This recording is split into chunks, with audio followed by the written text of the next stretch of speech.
With the recent release of Resident Evil 9 Requiem, I decided to make a tier list with the modern games, remake, and only the modern games that came out for this generation and last gen. I'm not going to go with the 360 games. I'm not going to go with Resident Evil 0. I'm not going to go with the spin-offs or anything like that. I'm going to keep it strictly towards only the remakes and the modern releases. So that being said, and also another disclaimer too, these games are really good. All these games are exceptional. So it's really hard to let them in different criteria. But notice if I put something in C or I put something in D, that doesn't necessarily mean it's bad. It just means that it's slightly worse than the other games, but not worse in a terrible way where it's unplayable. I recommend all these games to play at least once in your lifetime.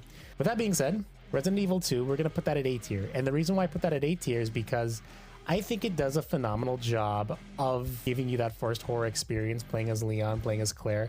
You also get 2 different playthroughs on your very first playthrough. So if you play the new game and then you play New Game Plus as Leon first and then you play as Claire, you get 2 different perspectives and complete different stories.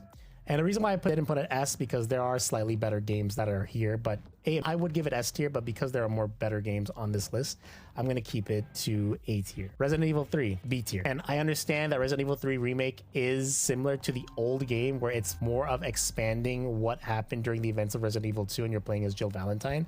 However, I feel like Resident Evil 3 just needed a little bit more meat on the bone. It didn't feel quite like it was fully done. And I think there is a mod that someone is working on where the mod actually had some more content that was apparently cut content. But again, if you get it on a sale, play it. It's a good little finish to